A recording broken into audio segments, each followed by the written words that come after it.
Hola a todos. Bienvenidos a la última lección de nuestra serie La Trinidad. Esta es nuestra lección de conclusiones. Sabemos que no es materia fácil, no es doctrina sencilla. Hemos intentado a lo largo de todo este curso hacerlo o explicarlo, la Trinidad, de la forma más sencilla posible. Vamos a ver si ya en las conclusiones podemos como encerrar todo el concepto y tal vez tratar de comprenderlo un poquito mejor. Dice el doctor Sinclair Ferguson que aquellos que hemos estudiado la Trinidad somos los más conscientes de lo difícil que es entenderla. Es un misterio dentro de la divinidad y lo que nuestro precioso Señor nos ha revelado es lo que tenemos enfrente. Pero con eso creo que tenemos más que suficiente para creer en ella y adorar a nuestro Dios. El curso nos ha llevado por el monoteísmo, hemos pasado por las herejías de los primeros siglos de la Iglesia, hemos visto cómo la Trinidad se revela en las Escrituras. En la penúltima lección vimos todo el concepto de esencia y sustancia y de la unión hipostática de Cristo, una lección un tanto compleja. Y ahora toca llegar a las conclusiones. Y en estas conclusiones vamos a necesariamente que entender un poquitín de griego antiguo. No se asusten, nos va a ser más fácil de lo que ustedes creen. Algo aprenderemos todos de un versículo de la Biblia que lo vamos a ver en griego y lo vamos a desmenuzar un poquitito porque nos va a ayudar mucho a entender todo el tema del cual estamos hablando. Y como a fase o a manera de preámbulo, vamos a ver que la Trinidad y la doble naturaleza de Jesús están enlazadas, no podemos separar una cosa de la otra. La Trinidad, como hemos visto a lo largo de todo este curso, entendemos que es un Dios esencial, en esencia, en sustancia, que se manifiesta en tres personas consustanciales, Padre, Hijo y Espíritu Santo, que subsisten en él. Por lo tanto, uno de los retos más importantes es que primero tenemos que distinguir que pese a que hay un solo Dios, hay un Padre y hay un Hijo. Y ese Hijo se hizo un ser humano en la encarnación de la Virgen María. Y el hecho de que eso haya pasado es fundamental y es central de nuestra fe. Por tanto, de no haber Trinidad, no hay una distinción entre Padre e Hijo, y ese Hijo, por tanto, no creeríamos que se hizo hombre en la persona de Jesús. Entonces, tal vez entender los textos bíblicos que nos explican que Jesús es verdaderamente Dios y verdaderamente hombre, cuando vemos la parte de verdaderamente Dios, comprendemos que Él es divino y Él es divino debido a que es el eterno Hijo de Dios que forma parte de la Trinidad. Entonces sí, la Trinidad y Jesús en su doble naturaleza es fundamental para nosotros. Hay un texto en que la Biblia nos habla de cómo Jesús en su parte divina, como Hijo de Dios, estaba con el Padre en el principio. O sea, siendo dos personas distinguibles y siendo ambas un solo Dios. Ese es el texto que vamos a ver ahora, que es Juan, como empieza el Evangelio de Juan, el capítulo 1, versículos 1 y 2. Pero a la vez el capítulo 1 de Juan nos dice que ese ser, ese Hijo, ese verbo, como le dice Juan, se hizo hombre. Y de ahí parte todo el esquema que conocemos del Nuevo Testamento en relación a la vida, muerte, resurrección y ascensión de Jesucristo y a su pronta segunda venida. Por eso es tan importante hacer esta relación entre la Trinidad y la doble naturaleza de Jesús, y por eso hoy nos vamos a ocupar de analizar ese precioso texto que está en el Evangelio de Juan, con que empieza el Evangelio, que es Juan capítulo 1, versículos 1 y 2, que en el español dice así: en el principio era el verbo estaba con Dios, y el Verbo era Dios. Este estaba en el principio con Dios. Cuando uno ve eso, uno dice, esto es como un juego de palabras. Porque tenemos principio, verbo, Dios, Dios, y el verbo era Dios, y estaba con Dios, y está. Entonces, tal vez vale la pena abrir un poquito más la Biblia para ver si en algún otro lugar de la Biblia se nos dice algo parecido, y resulta que sí. Hay otros lugares donde se nos aclara un poquito más todo este tema. Antes, para entender este versículo 1 y 2, es importante hacer la conexión entre verbo y Jesús.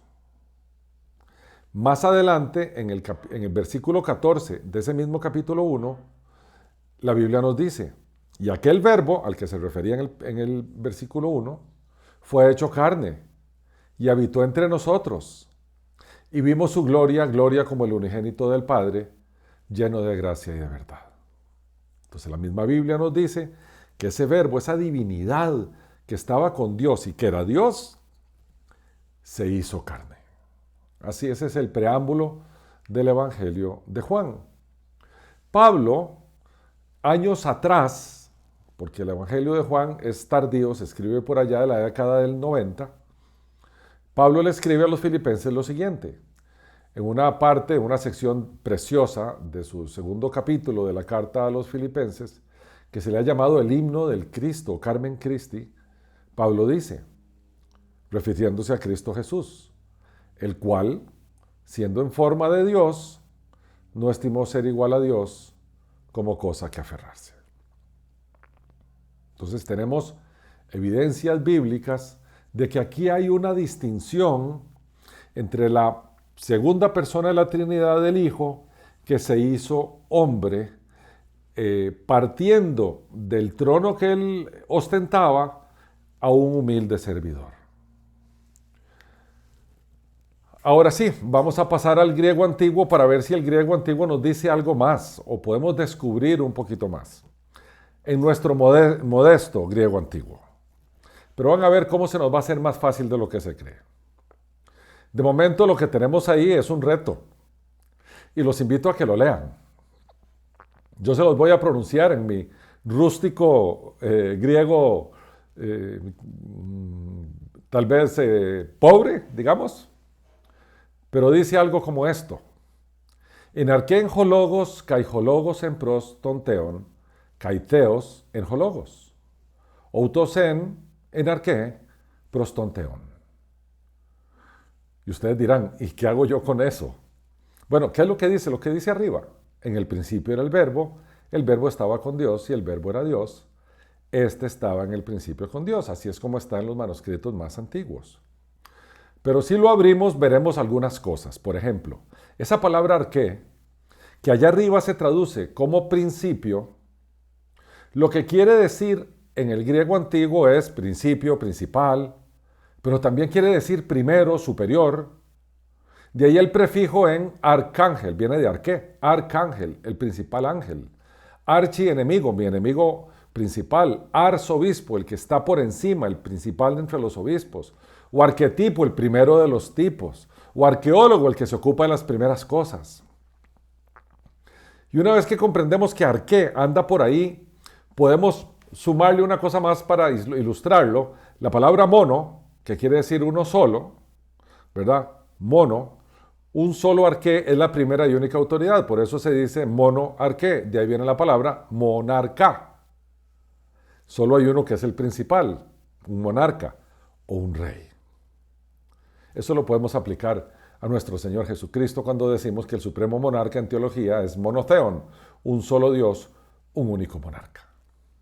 Pero bueno, ya entendemos que esa primera palabra que está allí, arqué, que la traduce la Biblia como principio, podría traducirse como principal o como primero o como superior también. Entonces vamos a explorar eso. Vamos a la segunda palabra que está ahí, que es logos, que nuestras Biblias la traducen como verbo. Algunas Biblias la traducen como en el principio era la palabra. Pero en verdad lo que quiere decir el logos era una esencia divina que los griegos de la época consideraban que sostenía el universo completo. Era como una suerte de goma, de amalgama de todo el universo y lo sostenía para que no cayera. Era una divinidad poderosa. Imagínense usted la clase de poder que podía tener para sostener el universo. Juan se aprovecha de su audiencia griega y dice, este logos que ustedes creen es el que se hizo carne en la persona de Jesús. Y dice, bueno, Juan está tomando prestado una figura de la mitología griega. Bueno, lo que está haciendo Juan es aprovechando eso para empezar a decirles, cambien esa forma de pensar y empiecen a entender lo que estamos diciendo. Este logos, este ser poderoso, estaba con Dios y era Dios. Y estaba en el principio con Dios. Y después vimos que después lo asocia a que este verbo se hizo carne. Entonces esta palabra logos es muy importante. Es muy difícil traducirla al español, verbo, palabra, lo que ustedes quieran poner, pero en realidad esa divinidad tenía un nombre y era logos. Pero ahora nos va a ayudar mucho a discernir tal vez otro significado que tenga Juan 1:1-2. Porque la siguiente palabra es pros. Y ese pros se traduce ahí arriba como con. Pros es con, pero no es un con la connotación que nosotros le damos hoy en día. Ese con en griego es una cercanía aún mayor, es una cercanía absoluta, es una cercanía como que estuviéramos cara a cara, así de cerca. ¿Verdad? Que es diferente a la palabra que se usa también en para, que quiere decir como al lado de. De ahí viene paraeclesiástico, que son los ministerios que están al lado de las iglesias. O paramédico, aquel que está al lado de los médicos. Hay otro término de con, otra forma de decirlo que es sin o sun, que es como contiguo, como a la par. Y de ahí viene sincrónico, que es como que al mismo tiempo. O de ahí viene sinagoga, que es donde todos estamos juntos o con. Pero este pros, que se usa aquí en el griego de Juan 1:1-2, es una cercanía absoluta. Entonces podríamos empezar ahí como abriendo un poco ese versículo y decir, esa autoridad principal era el que sostenía todo el universo y estaba sumamente próximo con Dios. Sumamente próximo. Y después viene la palabra theos, que es Dios, en griego antiguo. Y entonces ese con, ahora dice, estaba con teos o con teón. Ese era el con quien estaba. Y lo que quiere decir entonces, si lo pudiéramos pasar del griego de una manera transliterada, lo que estaríamos entendiendo de los versículos 1 y 2 del capítulo 1 del Evangelio de Juan, es que la más alta autoridad, quien sostiene el universo, estaba en una cercanía extrema con Dios y era Dios. Y entonces uno dice, bueno, pero aquí tenemos, si yo digo que está con Dios, estamos hablando de dos personas. El que está uno al lado del otro. Pero al mismo tiempo, Juan nos está diciendo que estaba con Dios, pero que sin embargo era Dios. Entonces aquí como que está diciendo que son dos en uno. Porque aquí no se menciona el Espíritu Santo todavía, vamos a ver más adelante. Pero si no tenemos clara la doctrina de la Trinidad, este versículo se nos desaparece. Porque la Trinidad entendemos que son dos personas distintas, pero un solo Dios. Y eso es lo que Juan nos está diciendo. Este verbo, este ser, estaba con Dios y era Dios. Entonces podríamos decir, estaba con el Padre y era uno con el Padre. Como Jesús lo dijo muchas veces durante su ministerio, el Padre y yo, uno somos. Entonces, de nuevo, cuando vemos en arqué, o sea, en el principio que dice de arriba, lo que podríamos decir también es la más alta autoridad, que es el verbo, el que sostiene todo el universo en la palma de su mano, tenía una cercanía inmensa con Dios, pero también era Dios. Y ese logos, ese verbo, después se hizo carne en la persona de Jesús. Entonces ven cómo la doctrina de la Trinidad y la doctrina de la doble naturaleza de Cristo están unidas. No podemos creer en una sin dejar de creer en la otra. Entonces, ahora sí, vamos a hacer como un repaso de todo lo que hemos visto en el curso. La Trinidad la entendemos como una sola esencia, una sola substancia, eso le llamamos hipóstasis, o un solo ser, le llamamos también ousia. Y las tres personas, por lo tanto, tres personas, pero tienen una misma esencia o una misma sustancia.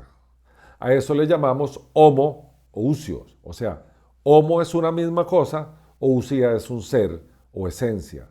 Entonces, cuando decimos que en la Trinidad es una sola esencia, lo que estamos diciendo es que las tres personas tienen esa misma esencia, son homoousios. Pero las tres personas, en el término griego, es prosopón, eso también lo habíamos visto, que son tres personas diferenciadas que comparten esa misma sustancia y subsisten, son consustanciales y subsisten en esa esencia. Esto es importantísimo. Una esencia, tres personas, pero ellas tienen la misma esencia. Y también lo habíamos explicado en términos de que esa esencia es inmutable. Y como esa esencia no cambia, es esa esencia la que tiene los atributos divinos. Omnipotencia, omnisciencia, omnipresencia, inmutabilidad, amor, misericordia, gracia, todo eso son los atributos divinos que tiene esa esencia. Dios en esencia son esos atributos. Y por tanto, si esa esencia no cambia y esa esencia es compartida por las tres personas, cada una de las tres personas tiene esos atributos igual. O sea, el Padre es omnipotente, el Hijo es omnipotente, el Espíritu Santo es omnipotente. El Padre es omnipresente, el Hijo es omnipresente, el Espíritu Santo es omnipresente y así sucesivamente con todos los demás. En el caso de Jesús, tenemos un solo ser con dos naturalezas, o hipóstasis, que son distintas, la divina y la humana. Él es verdadero Dios y verdadero hombre. Vimos allá atrás que no se dice 100% Dios o 100% hombre, porque eso es una incoherencia lógica. O que tampoco es 50% Dios o 50% hombre, porque no lo podemos partir por la mitad. Sí podemos decir vero Deus, vero homo, verdadero Dios, verdadero hombre.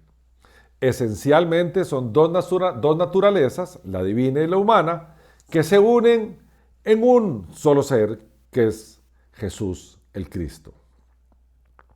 Y por tanto, además, como Jesús el Cristo tiene naturaleza divina, a su vez, en su parte divina, es una misma esencia con las otras personas de la Trinidad, porque es homoousios, misma esencia.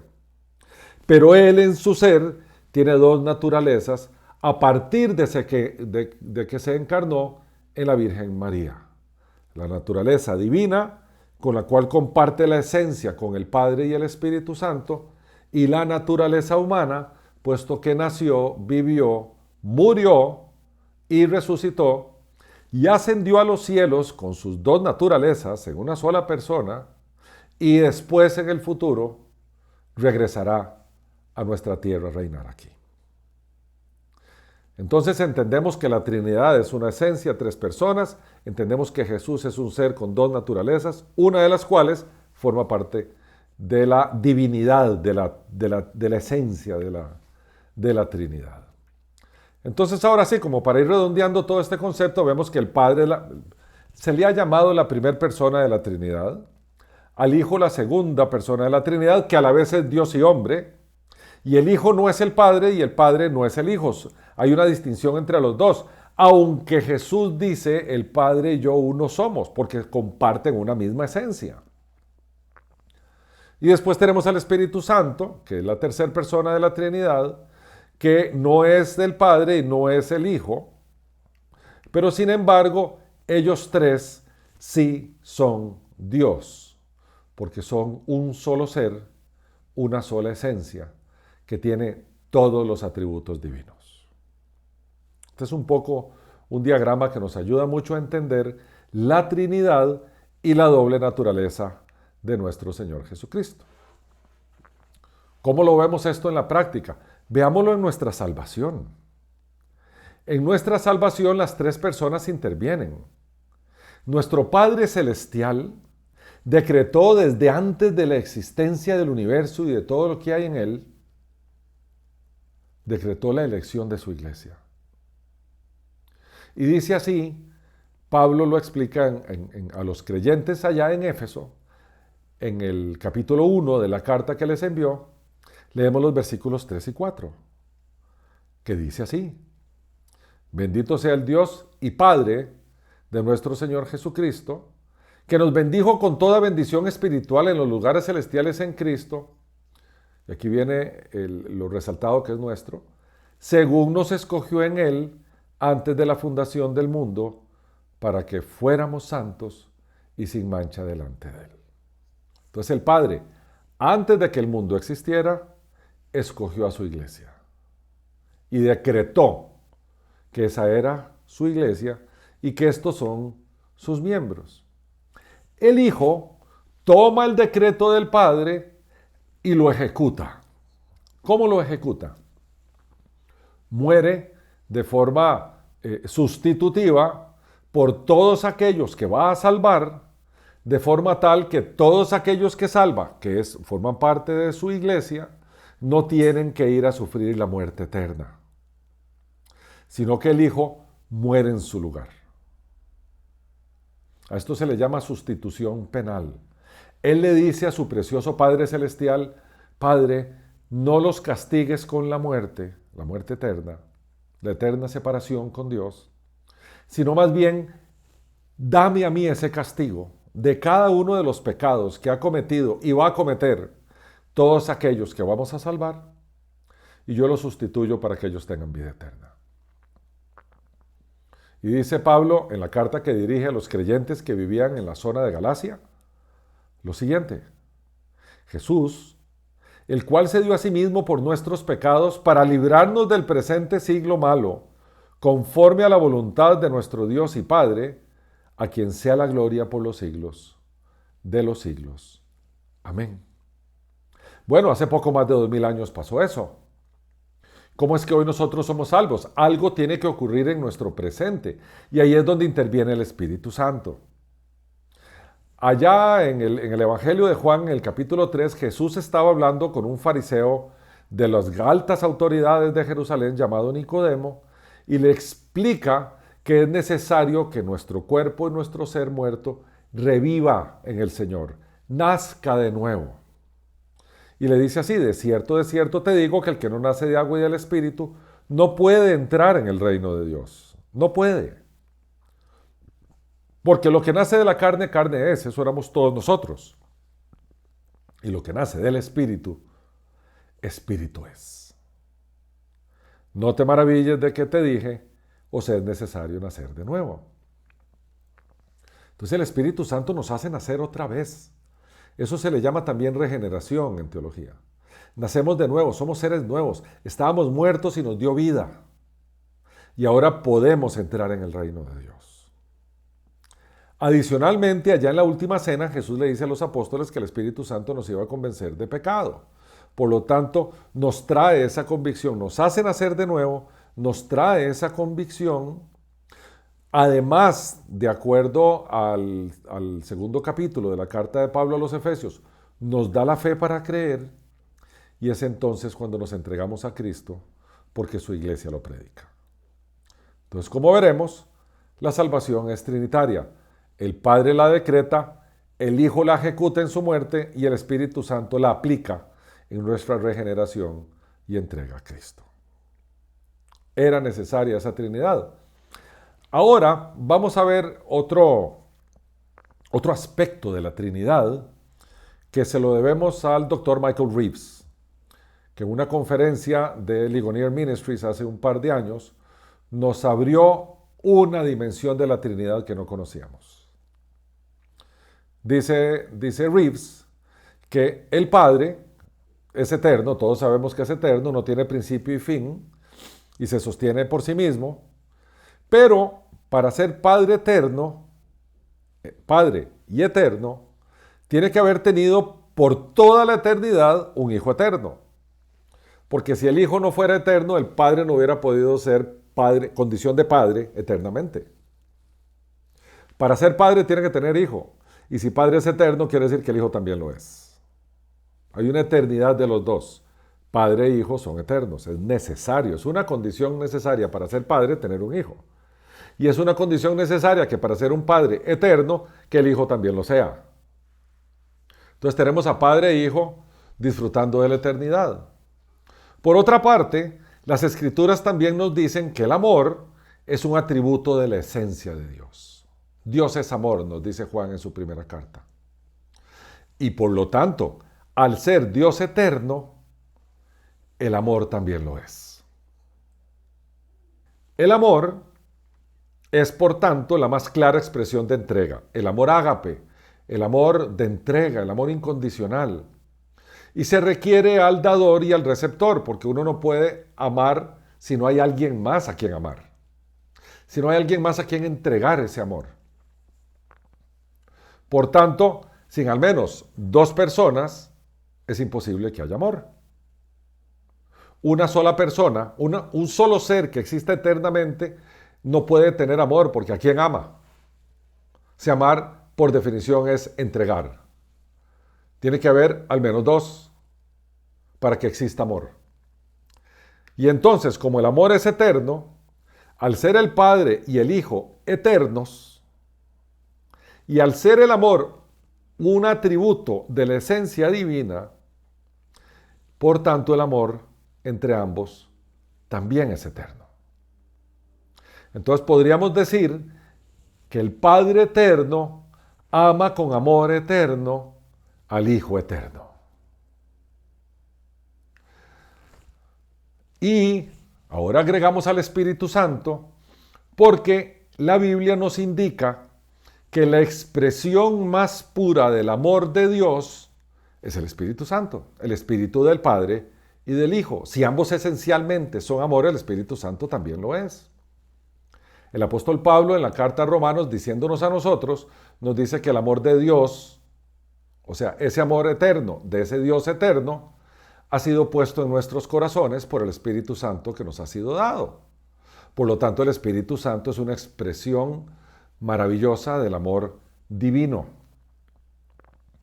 Entonces ahora tenemos al Padre eterno, al Hijo eterno y al Espíritu Santo eterno disfrutando y entregando ese amor eterno. Entonces, sin duda alguna, la afirmación de que el amor es eterno es clara porque las tres personas de la Trinidad se aman desde la eternidad. Esto nos deja una sola conclusión.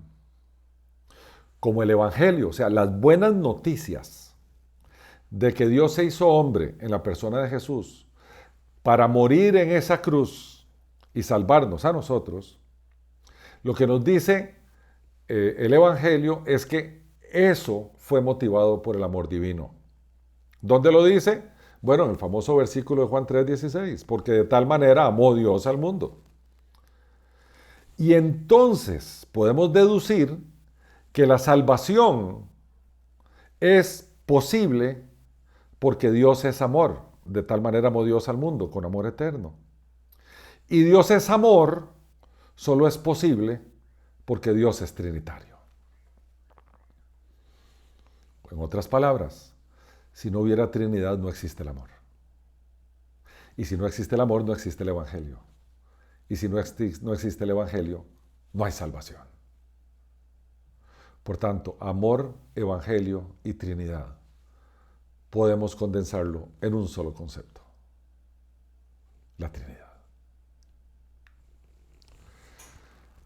Y entonces, allá atrás, en la primera carta de Juan, capítulo 5, versículo 7, nos habla de forma maravillosa de ese testimonio que estamos hablando. Dice 1 Juan 5:7, tres son los que dan testimonio en el cielo: el Padre, el Verbo y el Espíritu Santo, y estos tres son uno.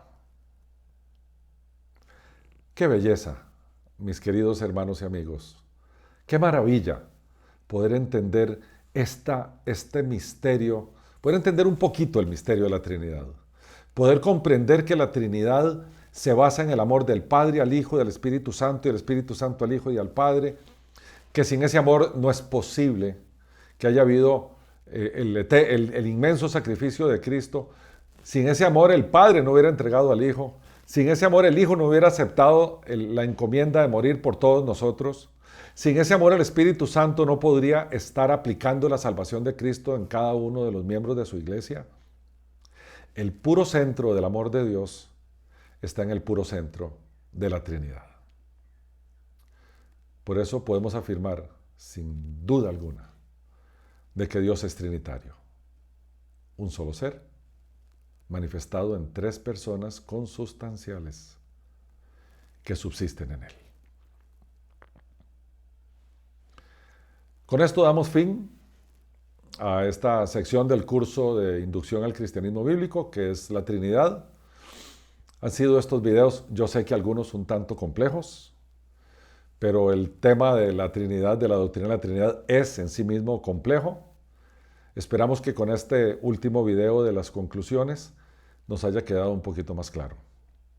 También esperamos que todo este concepto, toda esta doctrina de la Trinidad y cómo la hemos explicado en nuestros videos, sea de bendición para todos ustedes. Para nosotros es un privilegio haber tenido la oportunidad de enseñar sobre la Trinidad, sobre nuestro precioso Dios y las tres personas que se manifiestan en nosotros, consustanciales y que subsisten en Él. Mis queridos hermanos y amigos, nuestro deseo es que nuestro Señor Jesucristo les bendiga abundantemente. De nuevo, mil gracias por su atención y por el tiempo dedicado a este curso. Bendiciones.